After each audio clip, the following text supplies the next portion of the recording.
शरीफ के गिर्द घूम रहे हैं। बाय द वे, मैं जब ऋषि सुनक के बारे में आपको बताया, दुनिया की ग्लोबल पॉलिटिक्स, जियो पॉलिटिक्स के ऊपर नज़र डालें, get out of Pakistan, get out of Pakistan. अगर यूरोप को चेंज किया जा सकता है, अगर इंग्लैंड को चेंज किया जा सकता है, अगर हर मुल्क की करेंसी को ज़मीन बोस किया जा सकता है एक्सेप्ट रूबल, उनके ज़खायर कम नहीं हुए, उनके ज़खायर बढ़े हैं। तो साहब आप इमेजिन कीजिएगा पाकिस्तान फिर कहाँ पे खड़ा है, जहाँ पर हमारे पॉलिटिशियंस कभी भी सिंसियर ना थे पाकिस्तान के साथ। ऋषि सुनक बोरिस जॉनसन की काबीना में वज़ीर ख़ज़ाना हुआ करते, मशहूर कमिटी इन्फोसिस के बानी NR नारायण मूर्ति के ये दामाद हैं। Very rich family, the richest family in England. इनकी अहलिया अक्षता मूर्ति का शुमार बरतानिया की अमीर तरीन ख़वातीन में होता है। ऋषि सुनक 2015 में रिचमंड यॉर्कशायर से कॉन्जरवेटिव पार्टी के रुकन असम्बली मुंतखब हुए थे। इनके वालिद डॉक्टर, वालदा इनकी फार्मासिस्ट, और एक प्राइवेट स्कूल में इन्होंने तालीम हासिल की थी। उसके बाद ये ऑक्सफोर्ड चले गए थे और स्टैनफोर्ड यूनिवर्सिटी से उन्होंने MBA किया। सियासत में आने से पहले उन्होंने सरमायाकारी बैंक गोल्डमैन सेसेक्स में काम किया था। और साहब अगले चंद दिनों में वो अपने हलफ भी उठाएंगे 100 के करीब लोगों का। मगर आज ही अगर देखते हैं तो पौंड की कीमत जो है वो सबसे कम तरीन सतह के ऊपर है। Not good situation. Even France में आप देखिएगा, जब स्ट्राइक हुई तो कहाँ से स्ट्राइक शुरू हुई, ट्रांसपोर्ट वर्कर से शुरू हुई थी और आगे आगे बढ़ती चली गई थी। बहुत से लोग ये कहते हैं कि शायद पाकिस्तान में कोई जादू की छड़ी होगी। साहब कैसे हो सकता है, सवाल ही नहीं पैदा होता। कुछ दिनों पे 3 प्राइम मिनिस्टर बदले उनके, ये तीसरा प्राइम मिनिस्टर है। एग्जैक्टली। और 4 साल में 6, मतलब ये जी कमाल का दौरानिया गुजरा है इंग्लैंड में। और कहा जाता है, मैं बल्कि टोरी पार्टी के आज एक शख्स है, उन्होंने बल्कि कहा है कि बरतानिया इतने फाइनेंशियल क्राइसिस के बीच में है कि they might have to go to IMF पा जाना पड़ेगा उनको। It's a big deal, it's a big deal. और अगर ये वॉर रुकती नहीं है रशिया की, आपको बताइए कि रशिया में भी, यूक्रेन में भी जो व्लादिमीर ज़ेलेंस्की आए थे, ये भी रजीम चेंज के तहत ही आए थे। इनको भी रजीम चेंज के तहत लाया गया था और फिर इन्होंने अपने एजेंडे पे काम किया। आज अगर जो कुछ भी है, जहाँ पे भी आपको सूरत हाल नज़र रहती है, अगला प्रॉब्लम अब आएगी यूरोपियन यूनियन की, और यूरोपियन यूनियन के बाद आपको बताएं इंग्लैंड की जो सूरत हाल है। स्टैटिस्टिक्स उठा के देखिएगा। एनीवेज़, मैं वेलकम करना चाहती हूँ जनाब काबिल एहतराम जनाब करमतुल्लाह गौरी साहब की। अस्सलाम वालेकुम सर। वालेकुम अस्सलाम मारिफा। सर, आपके तशरीफ़ लाने का बहुत शुक्रिया। और ज़िंदगी में इंसान अपने आप को ऑर्गेनाइजेशन स्किल्स अगर सिखा ले, you are a role model for me, very punctual, always on time, and हर चीज़ के ऊपर नज़र रखते हैं, मामले के ऊपर। अभी आप जब हम अरशद शरीफ की बात कर रहे थे तो आपने ज़िक्र किया कि आपने star news, Kenya star news को भी पढ़ा। बाय द वे, हमारे साथ रिजवान रज़ी साहब थे, उन्होंने भी, और राना कैसर साहब ने भी ज़िक्र किया था।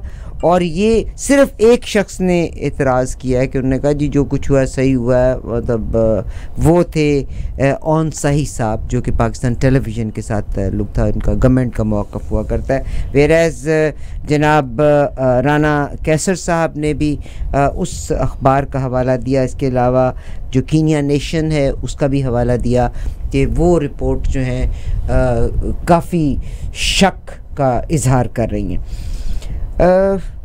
अरशद शरीफ, व्हाट अ फाइन जर्नलिस्ट, बेबाक हक गो। और अभी बल्कि मुझे आउन साही साहब समझा रहे थे कि आप सियासत, एक्टिविज़म और जर्नलिज्म सबको इकट्ठा नहीं कर सकती। तो मैंने कहा जी जितने जर्नलिस्ट हैं उनको गवर्नमेंट्स अपने अपने दौर में नवाजती हैं, उनको अब तो उनको चेयरमैनशिप्स और उनको मशीरान की पोजीशन और उनको पता नहीं क्या क्या पोजीशन दी जाए। क्या नाम है उनका, साही साहब, ऑन साही, ये पाकिस्तान टेलीविज़न के डायरेक्टर। उन्होंने जब ये कहा कि सियासत से सहाफ़त को अलग रखा जाए, तो हमारे अल्लामा इकबाल हकीमुल उम्मत थे, जुदा हो दी उन्होंने कहा सियासत था कि जुदा हो दी सियासत से तो रह जाती है चंगेज़ी, और आज का दौर जो दौरे इब्लाग है, जो इंफॉर्मेशन एज कहलाई जाती है, उसमें अगर आप सियासत से सहाफ़त को अलग कर दें तो फिर सियासत तो वो किला बनकर रह जाएगी जिसमें कोई बाहर वाला दाखिल नहीं हो सकता और जो अंदर हैं वो बाहर नहीं आ सकते। सहाफ़त वो पुल है जो सियासत और आवाम के दरमियान राब्ता कायम करती है। बहुत खूब आपने। तो ये कहना कि सहाफ़त को सियासत से दूर रखा जाए, सहाफ़त कोई नापाक चीज़ है। सहाफ़त तो आईना दिखाती है सियासत को और आवाम को वो अंदरूने खाना जो मामलात चल रहे होते हैं, जिनको हम महलाती साजिशें भी कहा करते हैं, तारीख़ का हवाला है महलाती साजिशों का, तो उनको बेनकाब करने की ज़िम्मेदारी और बारे गरां तो सहाफ़त अपने कांधों पर उठाती है। और अरशद शरीफ की शहादत इस बात पर गवाह है कि वो जो नाजायज़ तरीक़े पर इक़्तिदार पर काबिज़ होते हैं, वो जिनके लिए इस्तिलाह इस्तेमाल की जाती है गासिब की, गासिब हमेशा कलमे हक़ से खौफज़दा रहते हैं। हबीब जालिब ने अयूब ख़ां के दौर में कहा था कि ऐलान ताशकंद किए जा रहा हूँ मैं, जो बोलता है बंद किए जा रहा हूँ मैं। तो आज भी ये है कि जो भी इस गासिब इक़्तिदार, इस गासिब टोले के ख़िलाफ़ आवाज़ हक़ बुलंद करता है तो उसकी आवाज़ को दबाने की कोशिश की जाती है। और जैसा कि मैं बार बार कहता रहता हूँ कि पाकिस्तान की सियासत यरगमाल है मुल्क के जागीरदारी कल्चर के हाथों। और जागीरदारी कल्चर में अभी आप बात कर रही थी किसी से इख्तिलाफ राय की, हर शख्स को हक़ है कि वो अपना एक नज़रिया बना सके। अपने उस नज़रिए की कोई ज़रूरी नहीं है कि मेरे नज़रिए से आप इत्तेफाक करें, आप इख्तिलाफ कर सकती हैं। that is a democracy. That is democracy. लेकिन जागीरदारी कल्चर में इख्तिलाफ की गुंजाइश ही नहीं है, क्योंकि वहाँ तो जागीरदार के लफ्ज़ के मुंह से निकला हुआ हर हर्फ आखिर समझा जाता है और इख्तिलाफ को वहाँ पर दुश्मनी से ताबीर किया जाता है। और जैसा कि मैं बार बार अपने दोहराता रहता हूँ कि जागीरदारी कल्चर में दुश्मन को ज़ेर करने के लिए दो ही तरीक़े हैं, या तो उसको ख़रीद लो, अगर वो बिकने पर आमादा नहीं होता तो फिर उसकी आवाज़ को ख़त्म कर दो, उसको हमेशा के लिए ख़त्म कर दो। तो यही पाकिस्तान में हो रहा है।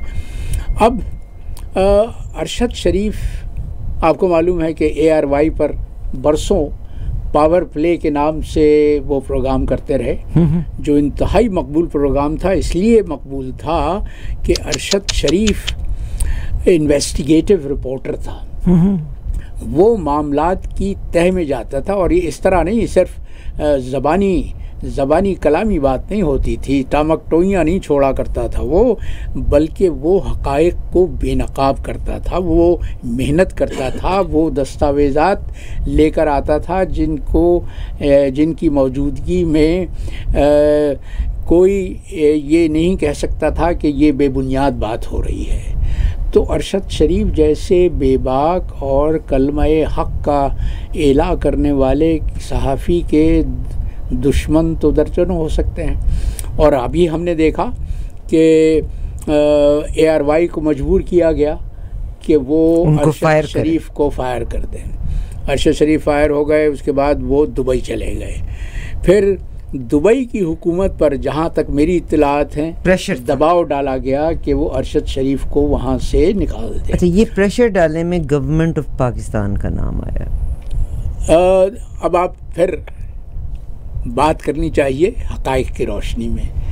हमारी जो रियासत है उसमें सियासतदानों का असर और रसूख अमारात की लीडरशिप पर इतना नहीं है जितना हमारे अस्करी क़यादत की है। और अभी आपने देखा होगा, पिछले महीने की बात है कि हमारे सिपह सालार को मुल्क के आला तरीन अवार्ड दिया गया, का आला तरीन अवार्ड दिया गया था। ये इससे पहले अवार्ड किसी आर्मी ऑफिसर को नहीं दिया गया। It was meant for the country leader, heads of state के लिए, जो हेड्स ऑफ स्टेट के लिए होता था। मैं माजरत की ख्वास्तकार हूँ, अरशद शरीफ साहब ने 2 दिन पहले उनका एक था, जब ये इमरान खान साहब के बारे में तोशाखाना का हुआ, तो उन्होंने कहा कि वो इन्वेस्टिगेट कर रहे थे कि आज तक आर्मी के जनरल्स को जो तहफ़ दिए गए हैं उनकी वो थे कि उनको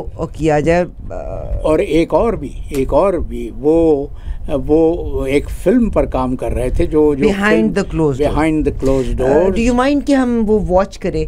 इसमें behind the close door again हम बड़े दिनों से आपके साथ शेयर कर रहे हैं। बिहाइंड द क्लोज डोर नहीं, मेरा ख्याल हम ये बातचीत रखते हैं क्योंकि वो फिर हमारा ब्लॉक हो जाएगा, सब्जेक्ट ब्लॉक हो जाएगा। हम यूट्यूब पे भी हैं और फेसबुक पे भी हैं, नेटफ्लिक्स पर दिखाई होने वाली है। और इसमें एक सिर्फ अरशद शरीफ नहीं, इसमें मुख्तलिफ ममालिक के जर्नलिस्ट हैं और पाकिस्तान की इन्वेस्टिगेटिव जर्नलिज्म के लिए अरशद शरीफ को शामिल किया गया था।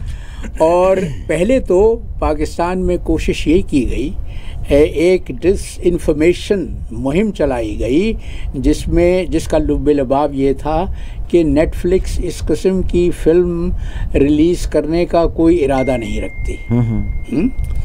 क्योंकि सोशल मीडिया पर ये खबर आप सही कह रहे हैं कि it is production of privately produced, but Netflix इसको दिखा रहे नेटफ्लिक्स की प्रोडक्शन नहीं है, वो प्राइवेट प्रोडक्शन है, लेकिन नेटफ्लिक्स अपने मीडियम को इस्तेमाल करेगी उसको अलम नशरा करने के लिए। हाँ, the quality of production is good because this is not production in एक मेन स्ट्रीम के लोग हैं, एक जैफरी, उन्होंने मुख्तलिफ ममालिक से, और देखिए साहब मुख्तलिफ अखबारों को आप उठा के लेंगे, पाकिस्तान के लीडर्स के बारे में ओपनली लिखा हुआ, वाज़ेह तौर पे लिखा, किताबें लिखी गई हैं।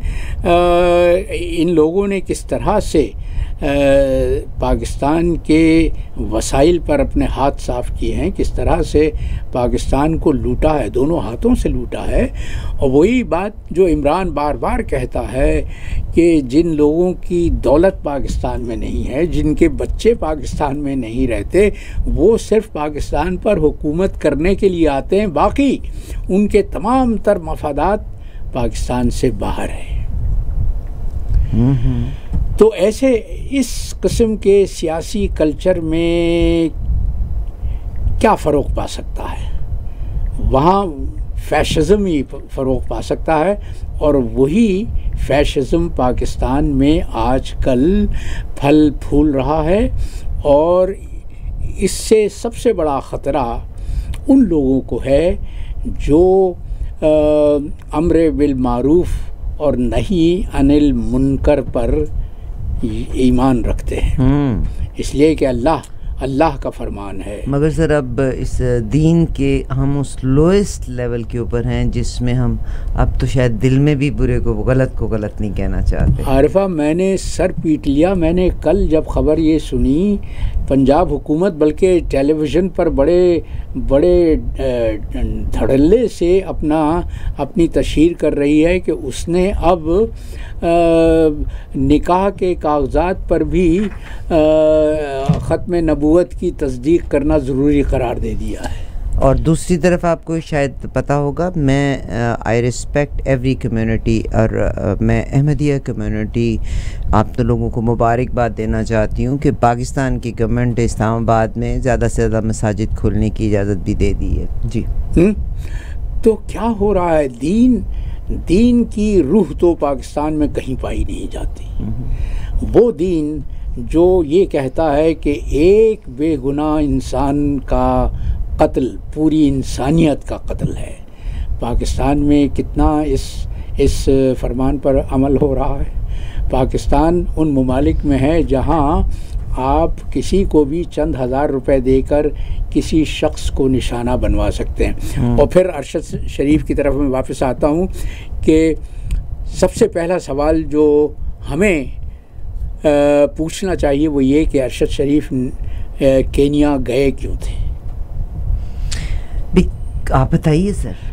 मेरा ख्याल ये है, और जहाँ तक मैंने अपने दोस्तों से बात की है पाकिस्तान में, तो अरशद शरीफ को गालिबन ये देखिए, अरशद शरीफ का बैकग्राउंड याद रखना चाहिए कि वो उनकी पूरी सहाफ़ती ज़िंदगी इन्वेस्टिगेटिव रिपोर्टर के तौर पे गुजरी थी। ठीक सर। अरशद शरीफ को लालच दिया गया कि केन्या में तुम्हारे लिए एक बड़ा सहाफ़ती स्कूप है, तुम सहाफ़ी हो, तुम स्कूप की अहमियत जानती हो कि एक ऐसी खबर हासिल की जाए जो तहलका मचा दे। फिर ये जो स्टार, नैरोबी स्टार का हवाला भी आपने दिया, स्टार की ख़बर ये थी कि अरशद शरीफ नैरोबी से बाहर एक जगह, एक जो शहर गए थे, वहाँ कोई किसी वो प्रॉपर्टी डेवलपर के साथ थे। तो और अब उसको तो आंच भी नहीं आई, उसको 9 गोलियां चलाई गई हैं।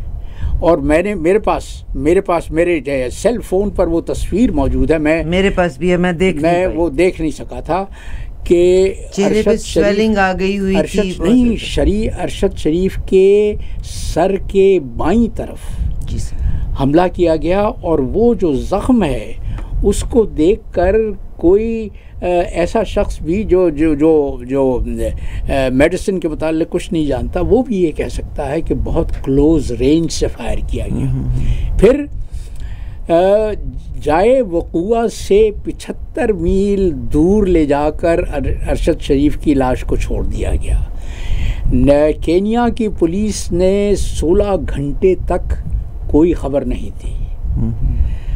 उसके बाद कहीं जाके हमारे सफारत का, हमारे high commission, morally corrupt country Kenya का गूगल करके कि जैसे पाकिस्तान की शोहरत है कि पाकिस्तान में आप किसी को भी चंद हज़ार रुपए देकर किसी की जान ले सकते हैं। मगर आपने जो शेयर किया 2 अखबारों का, star news Kenya star news का और नेशन स्टार न्यूज़ का, उन्होंने इसका कोई सिरा जो दिया है जो जिसमें इब्हाम पैदा कर रहा है अभी तो। और असल वजह तो ये है कि अफ्रीका के ज़्यादातर मुल्कों की पुलिस इंतहाई करप्ट है। हमारे यहाँ भी हमारे पाकिस्तान की पुलिस भी करप्ट है। जी सर, मैं फोकस ज़रा इसको इन 2 चीज़ों के ऊपर करना चाहती हूँ। एक तो ये कि गवर्नमेंट ऑफ पाकिस्तान ने, जिसमें आपने कहा कि यूनाइटेड अरब अमारात जो है हमारी आर्मी को ज़्यादा सुनता है, अरशद शरीफ ने एक इन्वेस्टिगेट करने जा रहे थे कि आर्मी को जो तोहफे मिले हैं, जनरल्स को जो तोहफे मिले हैं, और आपको पता है अभी हमारे जनरल बाजवा साहब को बहुत बड़ा अवार्ड दिया गया यूनाइटेड अरब अमारात की तरफ से कि उनको इन्होंने कैसे किया, तो वो भी हो सकता है। दूसरी तरफ अगर गवर्नमेंट की बात करें तो सर इनके लिए भी मरवाना तो कोई, अब देखिए मरियम औरंगज़ेब, उनकी वालदा से अफसोस, क्या उनमें जुर्रत, इखलाकी जुर्रत है। अगर हम बात करते हैं तो इखलाकी जुर्रत नहीं है, मुनाफिकत।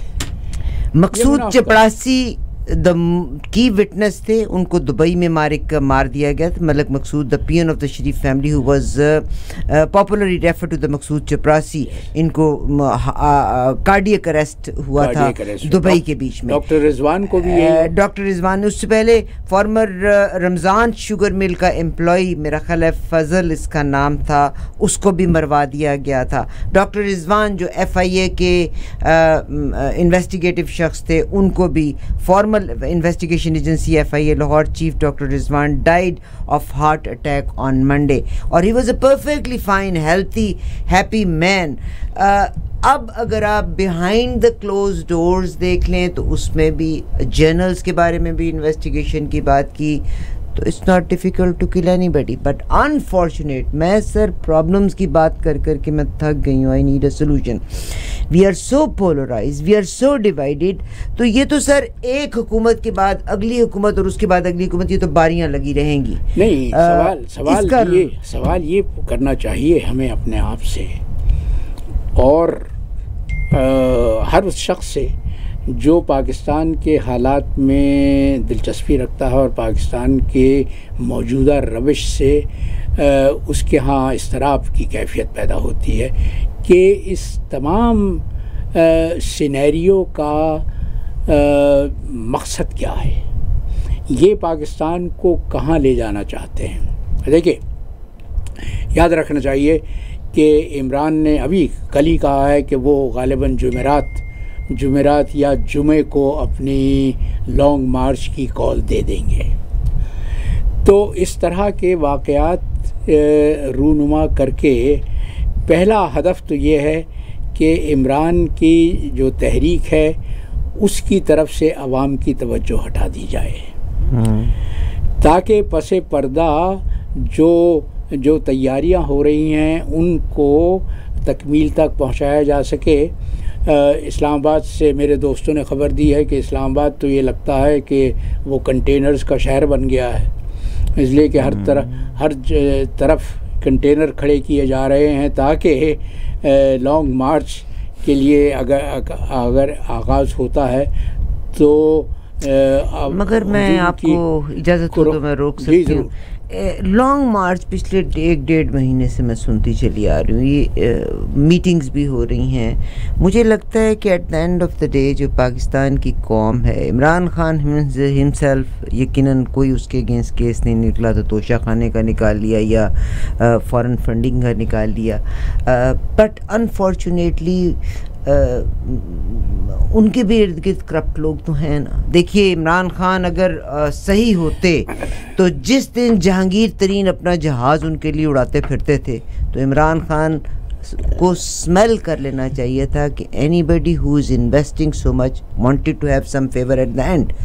Aleem Dar was spending so much. मैं अपने मज़ामीन में लिखता रहा हूँ कि इमरान इंतहाई दयानतदार, इंतहाई खरा इंसान है, लेकिन उसमें एक कमज़ोरी है, और किसी भी रहनुमा में, किसी भी लीडर के लिए ये कमज़ोरी बहुत बड़ी बन जाती है। किलर नंबर 1 नहीं, वो उसमें इंसान की परख नहीं है, वो परख जो खरे और खोटे को अलग कर सके। और वो जो आपने बात कही वो बिल्कुल सही है कि इमरान के गिर्द, इमरान के वो जो जिसको आम इस्तिलाह में किचन कैबिनेट कहा जाता है, उस किचन कैबिनेट में भी बहुत से मुश्तबा किरदार के लोग मौजूद हैं। तो ये इमरान की कमज़ोरी है जिस कमज़ोरी का तदारुक उनको करना होगा अगर वो वाकई एक नया पाकिस्तान बनाना चाहते हैं। पहली बात तो ये, और मैं ये बबांग दोहल कहता हूँ कि हमारा ये जो मौजूदा निज़ाम है ये गल सड़ चुका है, इसको तारो पौध से उखेड़ने की ज़रूरत है। और आरिफा बीवी, ये मेरा जुमला याद रखना कि इलेक्शन के ज़रिए निज़ाम नहीं बदला करता। इलेक्शन सिर्फ हुकूमती चेहरे बदल देती है, इलेक्शन निज़ाम नहीं बदलते। इलेक्शन निज़ाम को बदलने के लिए इनकलाब की ज़रूरत होती है। इनकलाब के बगैर कोई निज़ाम नहीं बदलता। और हमारे सामने मिसालें हैं, हमारी अपनी ज़िंदगी की मिसालें हैं। चीन में क्या हालात थे, चीन में इनकलाब आया। पाकिस्तान भी उस हद तक अब कॉर्नर पे लग गया है कि शायद हमारे अगले 40 साल में भी अब या तो we have to wake up now. नहीं, वक्त ये है, अगर इस वक्त नहीं जागे तो फिर अगली कई नस्लों तक सोते रहेंगे।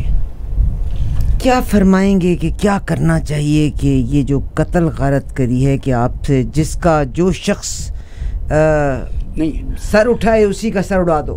मैं तो उस वक्त के इंतज़ार में हूँ जब क्या पोएम है जब कि फौज की ये रीत चली है कि ना कोई सर उठा कर चले। वो फैज़ का है ना कि चली है रीत, चली है रस्म के कोई न सर उठा के चले, जो कोई चाहने वाला तवाफ को निकले, नज़र झुका के चले, जिस्म जान चुरा के चले।